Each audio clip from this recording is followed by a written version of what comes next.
So today we have to make money. So how do we make money? As an actor, we need to keep their schedule open for auditions, for gigs, for whatever. Well, it depends. Do you have any talents? Do you have any skills? I remember in the beginning, I think it was my acting coach. I was addressing the class and was talking about why. Get that over there a little bit. Why service industry jobs work so well with actors, and why to this day, it seems to be a stereotype that they're going to end up, they're a server at a restaurant or a diner, or they work as a barista, or something like that. And the reason being is because they do have a little bit more flexible schedules for young adults. Now, for myself, I'm not in that position because I'm 47. I've already gone down some roads, and I am married. My wife has a nice job, and so she can mostly right now support us. I had a martial arts studio for nearly 20 years, and I closed that last year, and now I'm pursuing this. So we've set ourselves up financially to where I can go and play. She's not the dreamer that I am. She's not like, for me, martial arts. I grew up in the 80s where I idolized like Bruce Lee as an example. So I grew up and I'm like, I'm gonna go do Bruce Lee stuff. And then in the late 80s and the early 90s, we had all that martial arts like Patrick Swayze and Steven Seagal. And I know people give Steven Seagal crap, but you know what? He was cool back in the 80s and 90s. Jeff Speakman, Jean-Claude Van Damme, and Wesley Snipes, and all these actors who were martial artists as well. So I was able to dream. So I grew up. I always made sure I had some type of job that paid me well enough in my 20s to where I could pursue what I wanted to. So I bought motorcycles, and I rode motorcycles, and I went skydiving. I had a skydiving license, and I did wakeboarding and water skiing and like jet skiing, and took trips. I did a whole bunch of different stuff, traveling around. Following dreams. And now that I'm almost 50, it's like I haven't settled down. I haven't stopped following those dreams, and that's one of the reasons why me and my wife are together, is because she grew up and she's just not a dreamer. She's just not she's not an artistic, creative person. So like for me, I can make up a story on the spot. How like improv, you guys who have done improv before, I can make up a story on the spot and I can just run with it. And she can't do that. And like, she thinks that's incredible. Where for me, it's obviously said that I need work on it. There are people who are way better at improv than I am. But anyways, so she set her career up so this way she felt stable and she felt secure. And we've discussed this, and it's like, okay, well, now that I don't have a studio, I can go get me a corporate job too, and yada yada yada. And she's like, dude, you're not gonna make it. You're gonna struggle, and you're gonna hate it, and you're gonna hate your life, and blah blah blah blah blah. Go follow your dreams and your passions, and yada yada. So I still have to make money though. So we're not rich in the sense that we live very comfortable. We're very fortunate. We're very blessed that she has the career that she has, and we're smart with our finances. But it doesn't mean that I can just do whatever I want whenever I want. I still have to follow some type of budget. I still honestly ask her. It's like, it may sound silly. It's like, oh, you gotta ask your wife for money. It works better that way. I could be a bazillionaire. I will still ask my wife, hey, do I have $15 to go to Chipotle, for lunch, tomorrow or something? I know it sounds silly. It's just me. I am a very cheap, to a point, and frugal person. My hobbies are expensive, but when it comes to like me personally, it's like I have a whole bunch of my old studio t-shirts, and I will wear them until they fall off, and try not to buy new clothing because I already bought them and invested in them. So I'm just gonna wear these. So, but I still have to make money. I still have to contribute. And the thing of it is I also don't want my hobbies to impede on our household finances. So this way, it's just one less stress. It always reminded me of the a little bit of the Forrest Gump when he gets the letter in the mail from Lieutenant Dan, and he's like, oh, Lieutenant Dan invested in some fruit company, whatever he says, I forget the line. It's like, and he said, we don't have to worry about money anymore. And that's kind of nice because that's one less thing to worry about. So I want my wife to have one less thing to worry about. So I still do make money to further my acting career. So if I have to go on a location, if I'm doing free work as an actor on some type of local non-union film project, a student film, I personally don't mind doing that because I look at it as a trade-out. And again, I'm in a position where I can make that decision. And so I can work on your student film. You're the director, you're the writer, whatever it is. And I can come in as the actor. Maybe I can come in as the fight coordinator because I have a lot of that experience. I have taken stunt courses. I have taken stage combat as well. So I do have some experience in that as well. I'm not like certified in any sense with some company, not, SAG-AFTRA. SAG-AFTRA or anything like that. So,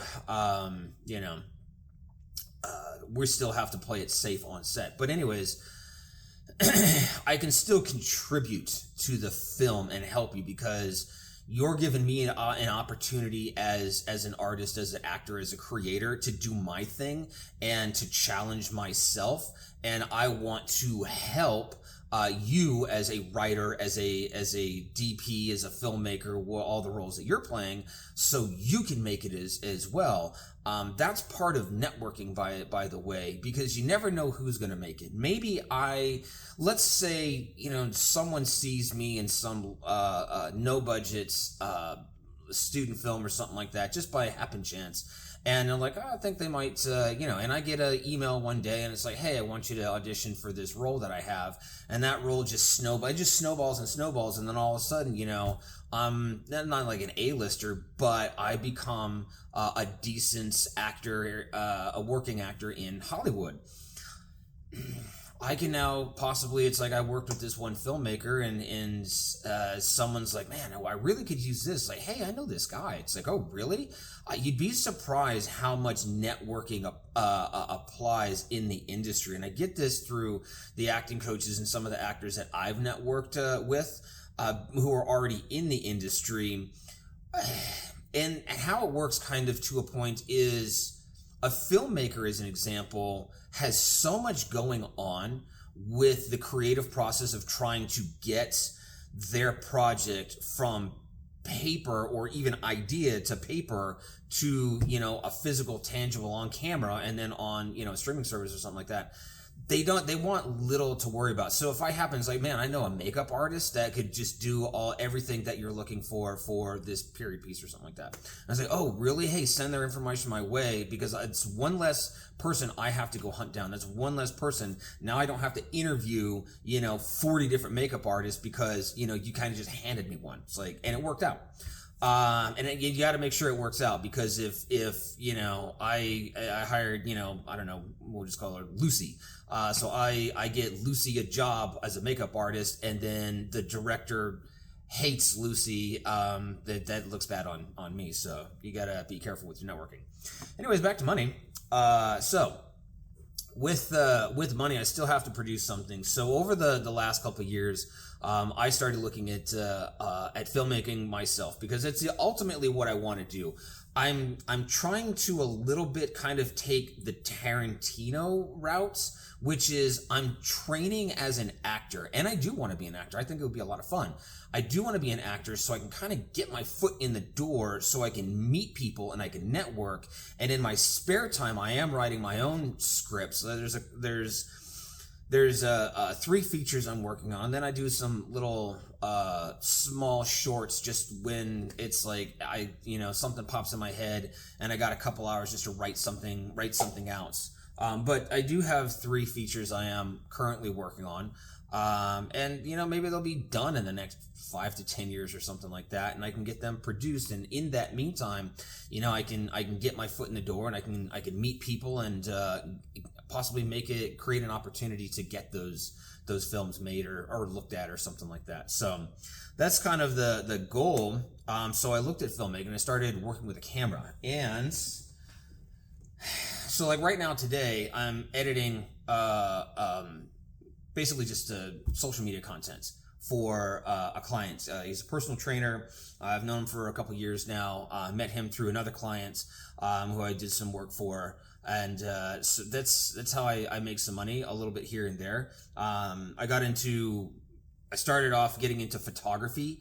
And so when the seasons are right, so basically fall up until roughly about Christmas. And then obviously Christmas and New Year's, people's budgets kind of gets allocated towards Christmas and New Year's, and then say around February, March, and I'm in Arizona, so our weather is really great those times of year. So I can do photography. I do a lot of family photography. So just use Photoshop or something like that.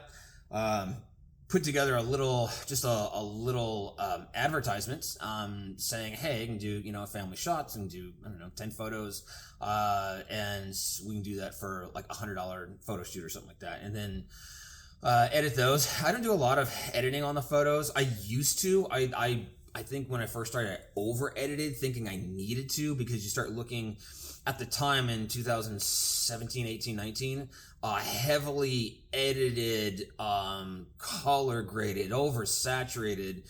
The photos just looked like total fucking bullshit. But that was the trend, and that's what people wanted. So I leaned into that trend, and I regret doing so. But hey, the people were happy with their photos. I don't really care. I got paid still, and they were happy. So win-win. Now I don't do that. Now I want more natural looking stuff. I want to I want to try to capture the beauty of who I'm photographing, the family I'm photographing in camera, and with lighting. So I don't do a lot of photo editing. The only editing I really do is cropping. That's it. I will make sure that I crop it so this way it looks good. But other than that, I don't really edit. I'm not doing color grading. I'll do color correction. And white balancing, and then I may play just a tiny bit with some saturation and vibrancy, but other than, highlights and shadows and stuff like that, just making sure that it looks good. But other than that, I really don't. I mean, I can edit one photo inside probably 90 seconds, and that's taking my time too. So I edit, I'll do photos there. I don't charge much, $100 a photo session. And it just gets me behind a camera, which is fun for me, and makes a family happy. I've made some friends with some of the people. I did a friend, and they wanted a family photo, so we did family for them. And then I want to say like a year or two later, they called me back and they're like, hey, we're doing our 25th wedding anniversary. Can you shoot us some photos? They're like engagement photos, but they're already married 25 years. They're like, hey, we want to do something like engagement photos. I forget what you call them. And can you shoot those that we can use on our invitations and just have some photos like an engagement type photo? Because when they got married 25 years ago, they were broke, they were poor, and they didn't have anything. So they don't really have a whole bunch of memories when they got married. And now that they're both doing well, they're like, yeah, we kind of want to splurge, and we want to have the wedding that we feel that we deserved. And, after 25 years of marriage, like, we deserve it. And I was like, awesome. So I did those, and then I shot their wedding as well, which was fun. And so, you make a little bit of money there as well. And they were happy, and they invited me to their home for Christmas. They had a little Christmas party, and they were bragging. They're like, oh, come see this. I was like, all your photos are on our wall. And so like down their hallway, all of my photos that I took of them. So I was really happy and really proud of that they were so happy with the photos. So taking photos, and you don't need I got one here for you.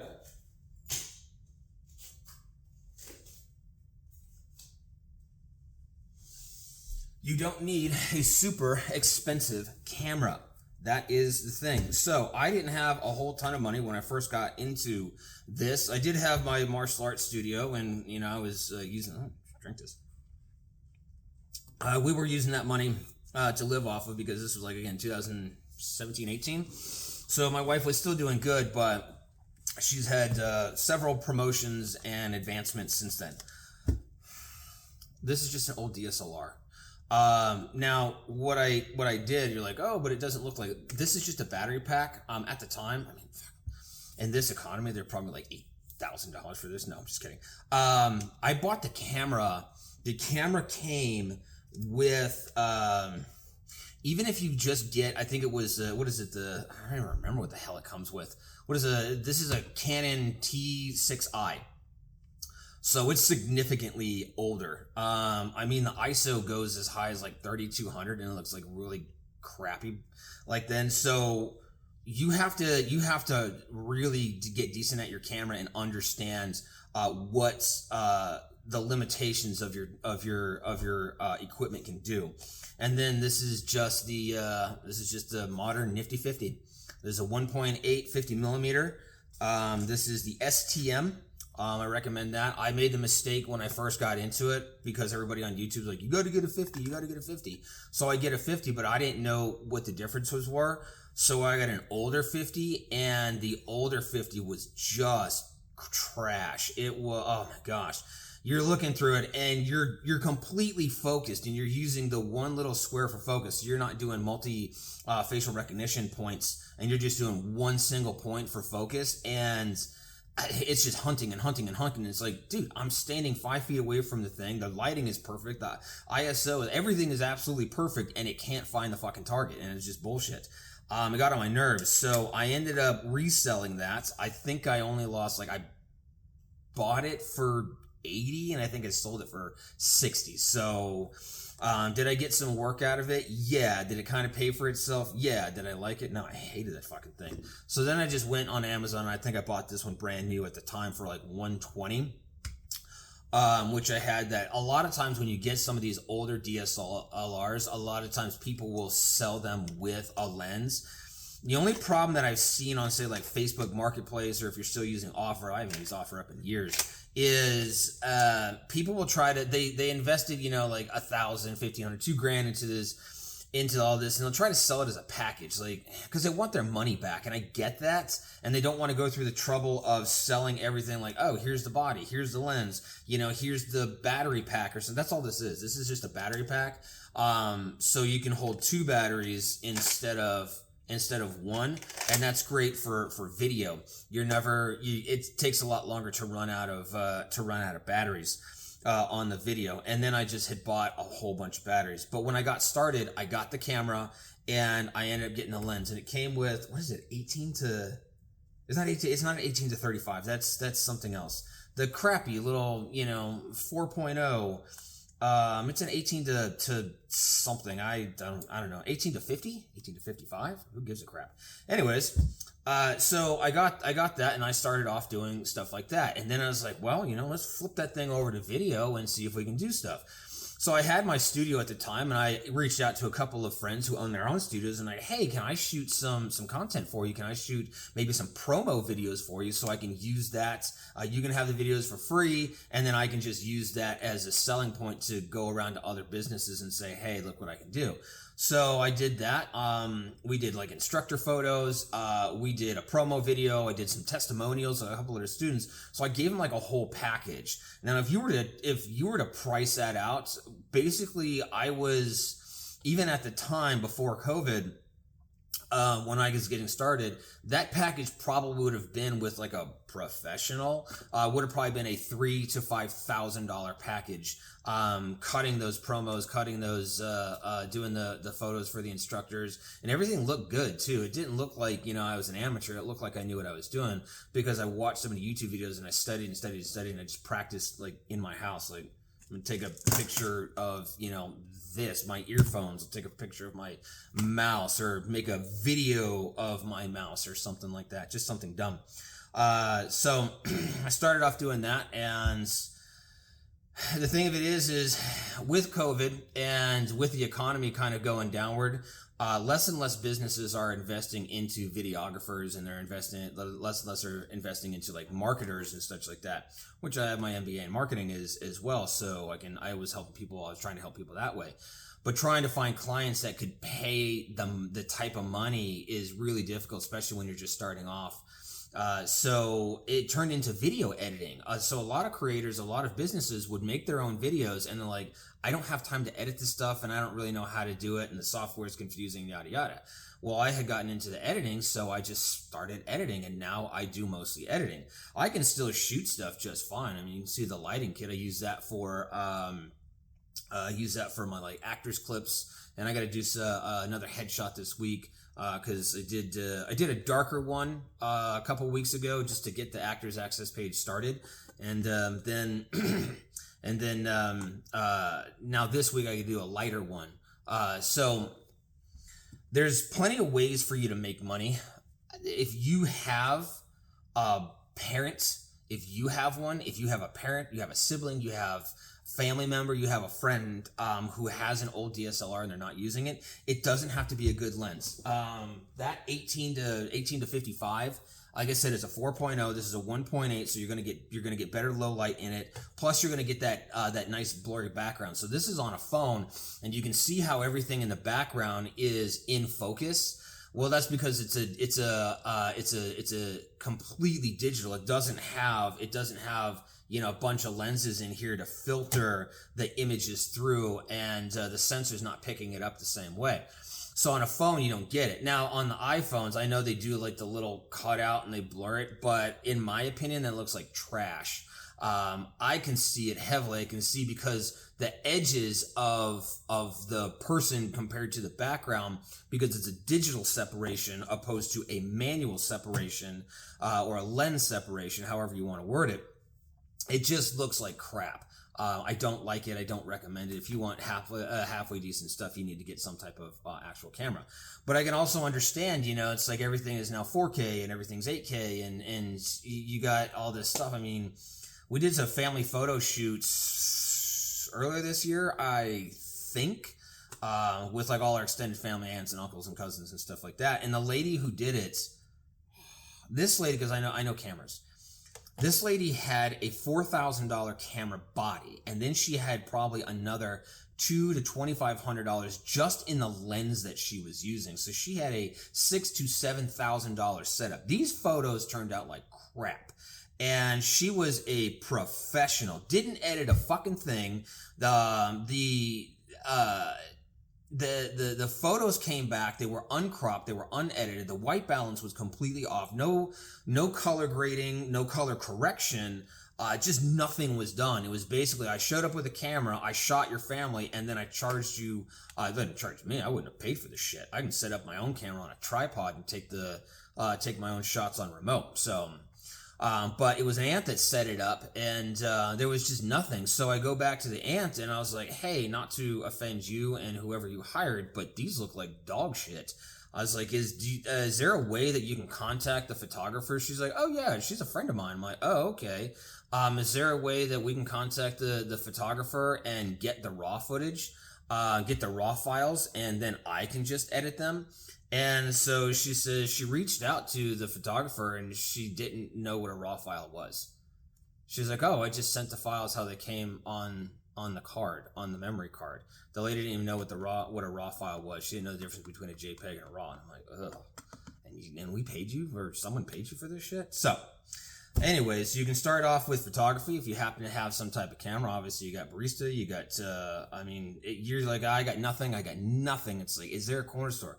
When my brother was 15 years old, when he was finally eligible to work, and this was, I don't know, 25 years ago, whatever, he literally walked. He spent a Saturday, and 25 years ago? Maybe. He spent a Saturday. He had paper resumes because, we weren't doing digital just yet. I'm talking about late 90s, early 2000s, whatever. So he had a handful of his resumes that he didn't really have a resume, so it was very, very dry, and a pen, and he dressed up nice, and he walked because our parents weren't very supportive. But I'm not gonna shit on them for it. But he walked half mile to the nearest store and put in an application. And then a mile down the road from that store, there was another store, and he went to that one and put in an application. And then he came back and then walked another mile and a half to another store in another direction, and he applied to that one. So he basically walked around our town, applying to different grocery stores to get a job, and he ended up getting a job.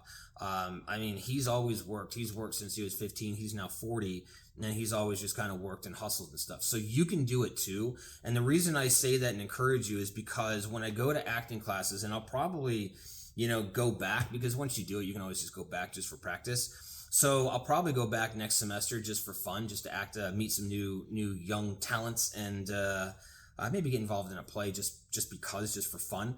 But I meet these kids and they struggle financially. They go, oh, I'm in college and I just don't have time. It's like, are you going to full-time college? Like, no, I'm going to part-time. Okay, so, you get 2 or 3 classes a week. That's really not much. And then what else do you do? It's like, oh, well, I am involved in the theater and this and this and this. Like, okay, how much time is that taking up? The reality is there's plenty of times. Like, you can always squeeze it in on a Saturday and Sunday, even if you're just doing a Saturday and Sunday. You don't need a bunch of money necessarily to where... and I know you're doing headshots, so when you get into headshots, you can do a trade is what you can do. So you can go on to, and this is where Facebook is still relevant, in the groups or something. So you can even do a search. What the hell is it called again? I've done it myself in the past. What is it? Photos for trade. What the fuck is it called? Let's do that.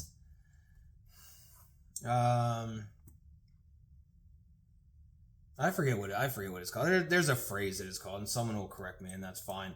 But you can trade someone out. You basically model. They take the photos, and so they get a model, so they get a practice, and then you get digital copies of the photos. You can find someone to do headshots. If not, when you're looking up to do headshots, go to YouTube. And you're going to learn, you can do, it's like, hey, how to take an actor's headshots. How to take an actor's headshot. There's a couple of them. Studio 24, Audrey Hope. I like Audrey Hope. I've watched her before. I guess she's like an actress, and she's done a lot of her own stuff, and her stuff turns out pretty good. You can do that. Another one, if you're looking to do things a little bit different, or if you want some tips, look up Peter Hurley. Peter Hurley is a headshot photographer, and he has, so you go to his sites. Can't do it on a phone, but on a desktop or a laptop, they have the search feature when you go to a YouTube, someone's YouTube page, and just type in headshots, headshot tips, best lenses for headshots, develop your approach. I mean, you can do this on a cell phone. You really can. Get like a backdrop. You don't have to have a fancy backdrop and invest a bunch of money into it, but you can you can just buy those sheets. You can just buy the photography backdrop sheets. Get yourself the gray one, okay? People will tell you, it's like, no, get this one, no, get this one, no, get this one. Listening to agents and listening to managers, gray is safe. Now, you can do gray because if you learn how to play with the camera, you can turn that gray into black, you can turn that gray into white. Okay, you just have to know how to play with the camera. Now, as a beginner, don't worry about that. You can just do white if you want. You can get yourself a white one. I want to say they're about $15, $20. You can get yourself a white one, get yourself a gray one if you can afford that, and then go from there. But obviously, that's how you're doing your own headshots. So, are they going to be as good as a professional who's going to charge $500 to $700 for headshots? No, it's not. But once you get to that place where it's like, hey, I need some really good headshots, then you go and spend that money. But for right now, you may have to take your own headshots. You just need a decent enough headshot for a casting director to be able to look at you and say yay or nay, and then want to watch your acting clips or your reels or whatever you got, okay, or your audition, okay?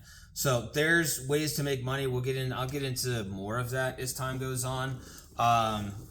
Again, photography, you're like, oh, I don't know how to edit videos. Like, you can take a video. So here's a whole creative process. Write yourself a 1-minute script. You write yourself a 60-second story, a 60-second script. And if you need a prompt, ChatGPT, write me five 60 seconds, and you can reword it, 60 seconds short film script prompts, something to that. I use Write Sonic, but I use it because it's a paid site, and I find the prompts are honestly better, in my personal opinion, than ChatGPT, because you can use the AI to clean up your prompt. And I don't know, I think ChatGPT can do that as well. So some type of prompt like that, to where they give you 60 seconds short film prompts, and write a story based off of that. And if you don't have anything, you take one and you're like, these kind of suck, but this one is like, it could be anything. It can be really anything. A kid late for school trying to catch the bus. I mean, if you guys are 18 to 22, I'm sure you can still play a high school kid. I mean, fuck, Saved by the Bell, those kids were 30 years old still playing high school kids. So, I mean, you can do it too. But write yourself something like that, and then record it on your phone. Doesn't matter. And then you can get free software editing. So you have Apple, I think they have free software editing. You may have to edit on your phone, I don't know. I have a desktop, I use a certain software editing. If you're looking for something free and a little bit more advanced, DaVinci Resolve.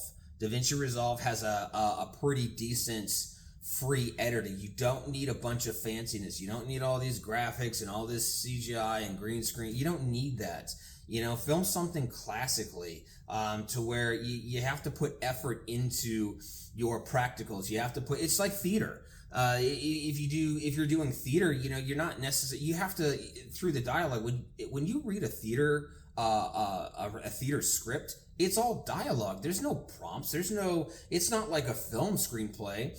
Off the top of my head, thinking about the original John Wick screenplay, the opening is like a half a page. The first page is like a half a page of just describing, John Wick was supposed to be 60 years old, which Keanu Reeves pretty much was, this old retired guy, and he's just kind of going through his morning, and there's no dialogue whatsoever. Where in theater, if you were to try to translate John Wick to a theater, it's all dialogue, and then you, the director, have to create everything else on top of that.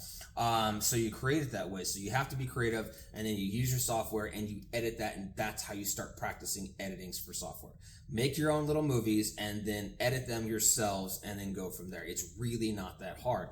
Now, creating content for people, or if you already know how to do TikTok or something like that, I mean, really, it's like what I'm doing here. I'm not going to edit this thing. It's going to be, there's the beginning, there's the end. It's going to be like Sam Sulek type shit, to where it's like, I turn the camera on, I run my mouth for how long as I run it, and then I just turn it off when I'm done fucking talking. And that's what you're going to get uploaded. I'm not going to upload it. I'm not going to cut it. I'm not going to do any of this type of crap. You're getting what you're getting. So, it's not going to be the most popular way to do anything. It's not as clever as Casey Neistat and all his, New Yorkness and his creativity and his cleverness and his cameras and his angles and his workshops and stuff. So anyways, I love Casey Neistat. We used to watch him a lot. So that's a way you can edit stuff, and you can get into photography, and there's a lot of like, okay, well, how do I learn photography? You need to learn the photography triangle. Okay. You need to learn about your aperture. You need to learn about your ISO. You need to learn how, you need to learn how the camera works that way. Now, if you're just using a cell phone, you honestly don't really need to learn that. Where with all these settings, you're like, I don't know what to do. It's like, it's really not that hard. For me, I put it on aperture setting. I set it to whatever aperture that I want it to stay at, and then I'll set my ISO, and then it will take care of the rest for me, okay? As far as cropping, you notice on your cell phone, you can do, like I always do the lines. Like right now, my eyes are across this top. So you have your 9 little boxes. So I always put my grid on there. So my eyes are basically there. My center is basically face. So if I want something, it's like, look, if we take it there, again, basic filmmaking, it's like, see how there's nothing there now? Now see how there's potential of room? This does not look good on film. And this is where it's like, ooh, it's getting tense. It's getting claustrophobic, and it doesn't look good. And it's like, what's going to happen? Now here, there's a little bit more hopeful. I can relax. And then there's the other thing, which is looking one direction to the next. I got my water bottle here. So Me personally, I like to face that way. So this way, because our natural, especially here in America, because we read left to right, and I know it sounds weird, because we read left to right, we do most of our things left to right, top to bottom. So because of that, I see people, they'll have shots this way going against the grain. Just changing it over there takes a little bit of stress mentally off the audience and gives it more openness. So now it's more hopeful, it's more open. It's now I'm moving forward, where now if I take it here, now I'm kind of closed off to that hopefulness. And now I'm really closing it off to where it's like, holy crap. And then we do, and then you got the, who's the guy? Oh crap, he did Carrie. What the fuck was that filmmaker's name? I'm losing my train of thought. Did Carrie, he did Blowouts. I hate Blowouts. That movie sucked. Tarantino's like, yeah, this is one of my favorite movies. Well, good for you, Quentin. The movie sucks, and I'll tell you why in I'll do a review on that one day. But anyways, there's a whole bunch of different. So use your grid, and then you have your points of interest, and then interest, and then you have center, and then we have center. So now I'm trying to look at myself and look in the camera, so if my eyes are not following you and tracking you, it's because I'm being fucking weird right now. So anyways, yeah, you start learning your basic composition. You don't have to get into all the others. You see a little swirly one, and you see the this and the this, and it's like bam, and then bam, and yeah, those of you who've seen it, you're like, I know what you're talking about. You're just being an idiot. And then those of you be like, dude, this guy's fucking weird. So I know, because I'm eccentric. I was a nerd growing up. I just don't look like one. I eventually got muscles, and I got, well, not right now, but I got muscles, and I got a washboard stomach, and then I started doing martial arts, and then I started doing skydiving. I just started riding motorcycles, and I started doing all this cool guy macho shit. But the reality is I'm a fucking nerd who'd rather play Legos. I mean, I'm not like Henry Cavill to a nerd to where it's like, I'm going to sit here and talk about, Warhammer 40,000. Because I don't really play video games, but man, I was still playing with my G.I. Joe characters when I was 13, 14 years old, and I made sure no one fucking knew about it, because back in the 90s, 80s, 90s, growing up like that, that would get you beat up. So I played sports, and I played athletics, and I was trying to be cool and fit in. I still like sports and athletics, but in my private time, I was trying to be creative, and I was trying to imagine. I'd play, I'd take my He-Man Castle Grayskull and then use it with my G.I. Joe characters or something like that, and I'd build shit out of my Legos. So, I'm nerdy, I'm eccentric, and I don't fucking care anymore, because I'm almost 50 and I don't have much time to give a shit about people's opinions, and you shouldn't either. So anyways, I think that's enough for today. There's more to go over as far as making money. There's a lot. I have a lot of ideas. Again, I have my MBA, and I can just give you ideas on ideas on ideas, because there's just different ways to hustle. I closed my martial arts studio, so I have still some gear left over. So I'm kind of, not fortunate, because I paid this, and now I'm gonna charge this, because I can't charge full retail price for it, even though some of it's fucking brand new. I never even used it. But anyways, so I can sell that. You can have yard sales. Again, try to get into photography. You're just trying to hustle. You're trying to do things for people. Edit videos. That's what I'm doing. I get paid pretty okay for editing videos. And it doesn't take me long. Once you get a process, and I get a process, I can take someone's 20-minute YouTube video, and I can honestly cut that down. It's going to get cut down to about 15 minutes, and start adding, B-roll, and start adding graphics and a whole bunch of different shit, doing the thumbnail, everything. And I can knock it out probably in about 2 hours, and then have it uploaded. So I can, go try to find more clients that way. So anyways, if you get a camera, you can get started in editing, get started in photography, you don't have to be good. That's the thing. And it's like, oh, but anybody, you're like, oh, but that's imposter syndrome. You're like, yeah, but anybody can take photos. Like, yeah, but not everybody's going to take photos, and they're not going to take the time to get their family together, to dress up. And it's very common in Arizona. Everybody goes out to the fucking desert what the hell's with you? Why do you guys want to go take pictures in the desert? You're not a goddamn cowboy. Okay, everybody does it. It's like, oh, let's dress up in our Western clothing, and that's fine. And then let's go take pictures in the desert. It looks like we're walking out of the desert. And there was a salon back here, so my hair is, and my makeup is, it's like, what? It doesn't, the part that really irritates me.